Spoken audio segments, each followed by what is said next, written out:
We're waiting on that transfer, my mom left voicemail. No more transfer, I replied. The next day, I had 23 missing calls and 38 text messages.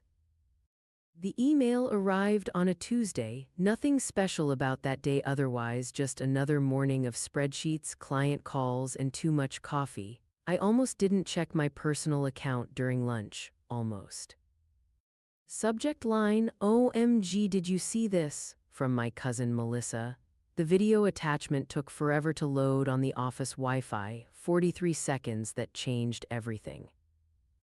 It was my family's annual Christmas gathering. Last year, the one I'd missed because of a work emergency. The emergency being that I needed to finish a project that would secure my promotion. The promotion that had been funding their lives for the past 3 years. The video started with my mother's living room, the tree, the familiar decorations, voices off camera laughing, then my brother Edward's voice, clearly drunk. Thank God Rebecca couldn't make it, now we can actually enjoy ourselves. My stomach dropped, my sandwich sat forgotten on my desk. She's so uptight now, my sister Carol chimed in, acting like she's better than all of us just because she has that fancy job. Then my mother's voice, the one that used to sing me to sleep. Well, her fancy job is paying for this Christmas dinner so I can put up with her attitude. They laughed, all of them. The camera panned, presumably held by my cousin who'd sent the video. There they were, my entire family, drinks in hand, nodding in agreement. The funny thing is, Edward continued, she actually thinks we want to hear about her work, like any of us care about marketing strategies or whatever the hell she does. More laughter. But we care about her paychecks, my father added, raising his glass. To Rebecca, our personal ATM, they toasted, to my face, to my generosity, to the fact that I was, apparently, nothing more than a bank account to them. The video ended abruptly. Melissa's message read, OMG, I'm so sorry, I meant to send this to my therapist to show her what I've been dealing with in this family. Please call me. I didn't call, I couldn't speak. My hands trembled as I closed my laptop. 3 years of supporting them after Dad lost his job. 3 years of sending money for Carol's kids' school supplies. 3 years of covering Edward's rent when he was between jobs.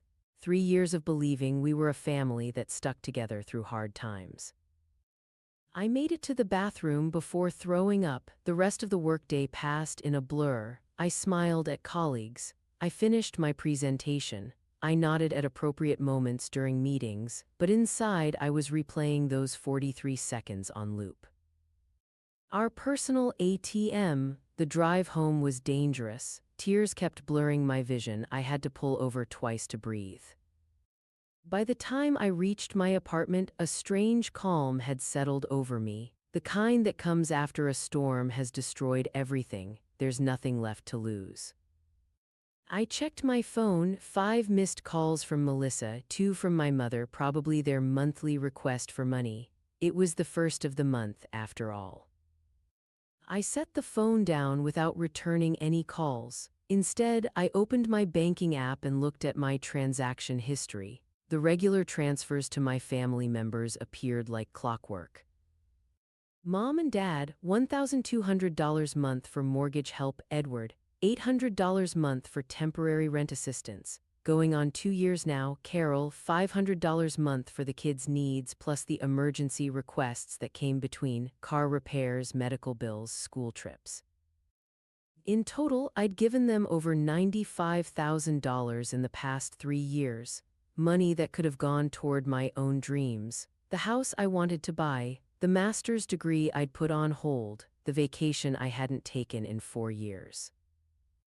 I'd been living in a 1-bedroom apartment, eating ramen twice a week to maintain my family's lifestyle. My phone rang again. Mom, for the first time in my adult life, I didn't answer. Instead, I poured myself a glass of wine and made a decision. The ATM was closed, morning brought clarity, and 7 new voicemails. Rebecca, it's Mom, just checking in about this month's transfer. It hasn't come through yet. Hey sis, Edward here. Got a bit of a situation with my landlord. Could use an extra 300 this month. Call me back. Rebecca, mom again, is everything okay? We're waiting on that transfer. Dad's blood pressure medication needs to be refilled. Each message tightened the knot in my chest. Each one confirmed what the video had shown me, not one asked how I was doing. I got ready for work methodically. Shower, clothes, coffee, like a robot performing its programmed functions, but I didn't cry again. Something had hardened inside me overnight. At lunch, I emailed my bank and canceled all recurring transfers to my family members. The relief was immediate, like setting down a heavy backpack I'd been carrying for years. Then I texted my mother, no transfer this month, need to take care of some personal financial matters. Her response came instantly, what, Rebecca, your father needs his medication, this isn't funny. I turned my phone off and finished my workday. That night, the calls escalated. My father joined in, then Carol's, then Edward. By 9 p.m., I had 23 missed calls and 38 text messages. I read them all but responded to none. How could you be so selfish? We're family. Dad could have a stroke without his medication. My landlord is threatening eviction.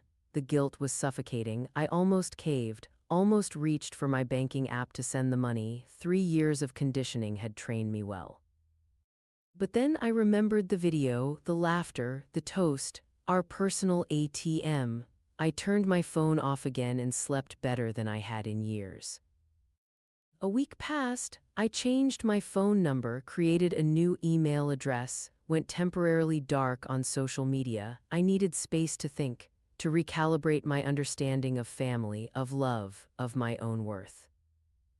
The following Saturday, someone buzzed my apartment. I peered through the peephole to see Edward standing there looking disheveled. My heart raced, my palms sweated, but I opened the door. What the hell, Rebecca? He pushed past me into the apartment. You changed your number? Mom is losing her mind with worry. I doubted that. I needed some space. Space? He looked incredulous. You can't just cut off your family because you need space. My landlord gave me an eviction notice yesterday. No concern for me, no questions about why I might need space, just the eviction notice, the money problem. I'm sorry to hear that, I said, and I was, despite everything. I didn't want my brother homeless.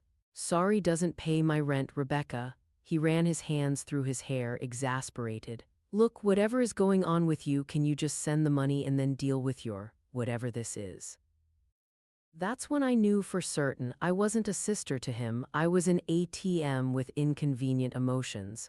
I can't do that, Edward. Can't or won't. His face darkened. Because from where I'm standing, you're just being selfish, after everything this family has done for you. A laugh escaped me, hollow. What exactly has this family done for me, Edward? Raised you, support you, been there for you. He listed these like they were extraordinary acts of generosity rather than the baseline of what family should be. And in return, I've given all of you nearly $100,000 over the past 3 years. My voice was steady. Money that wasn't loaned but given, money I worked 60-hour weeks to earn.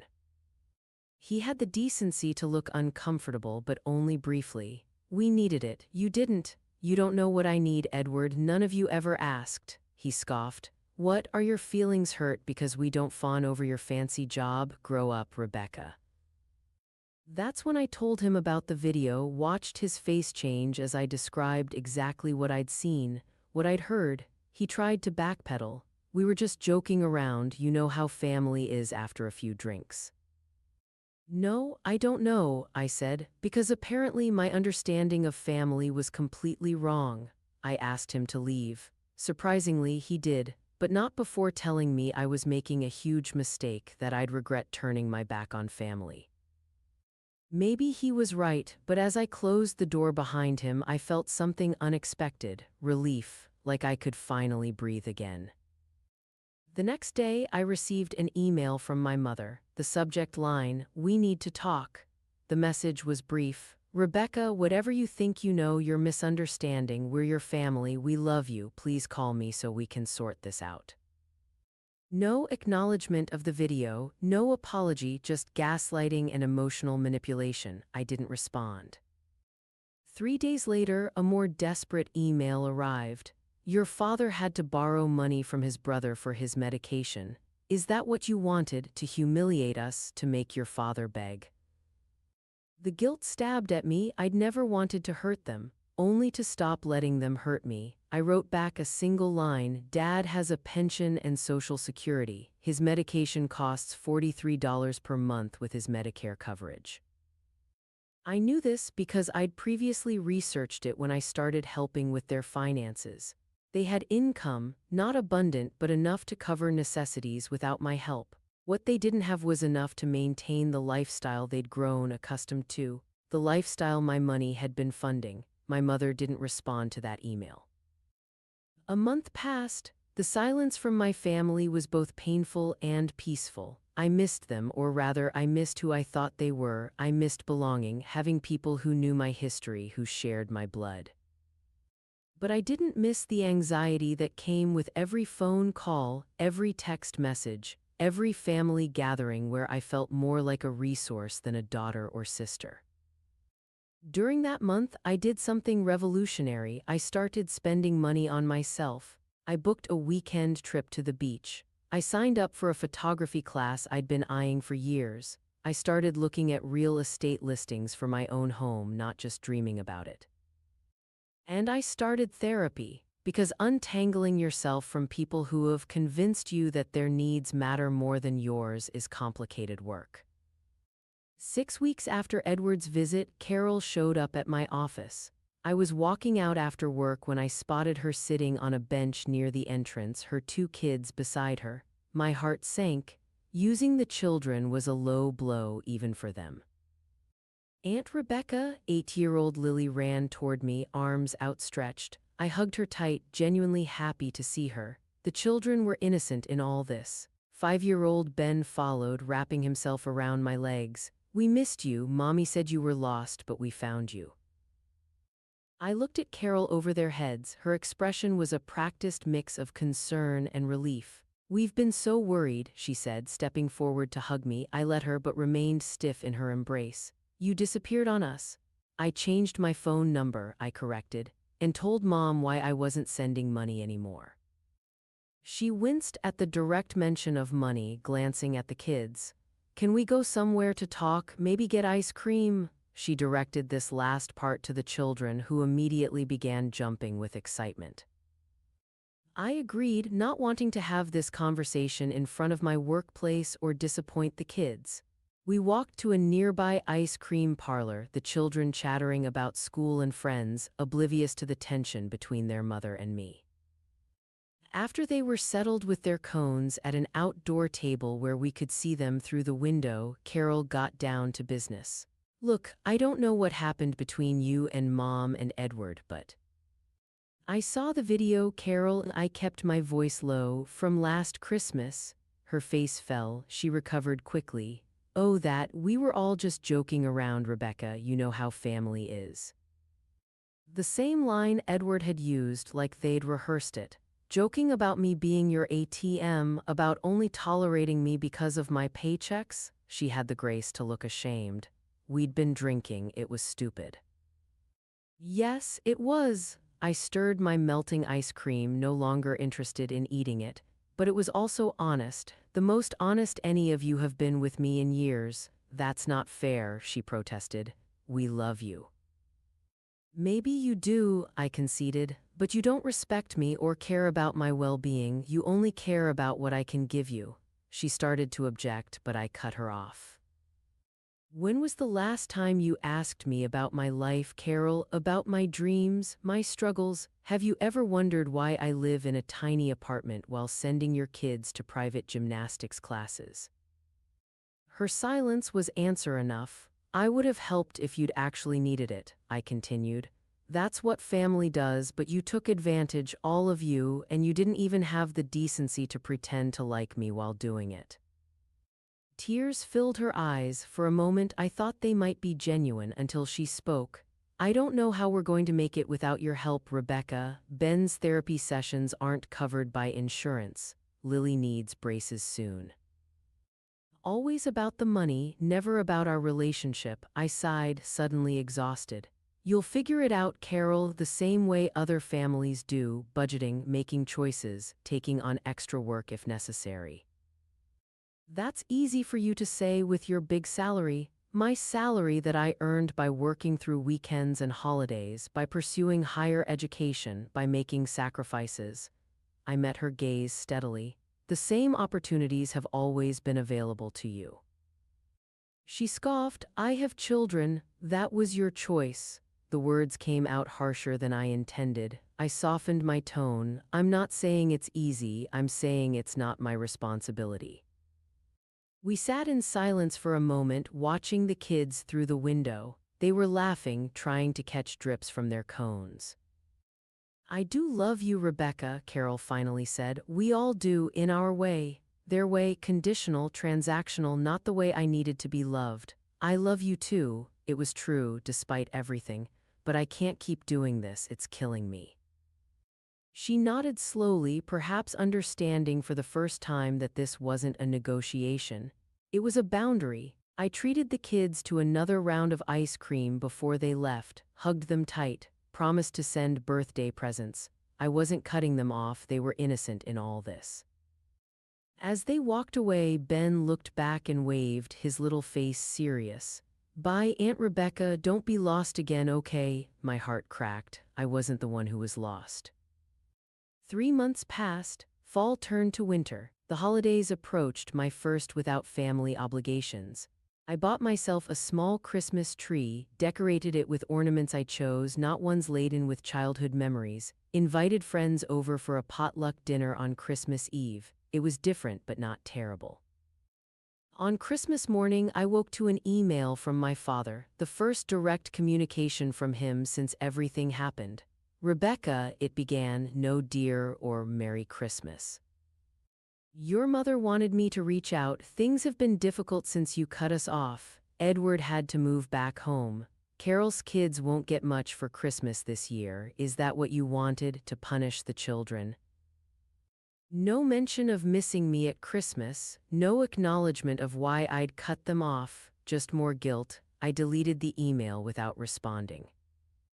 New Year's Eve arrived, a fresh start. I attended a party at a colleague's house, laughed more than I had in months, felt lighter. At midnight, as everyone cheered and hugged, my phone buzzed with a text from an unknown number.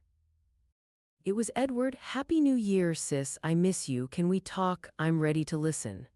I stared at the message for a long time. Was it genuine or another attempt to reestablish the financial pipeline?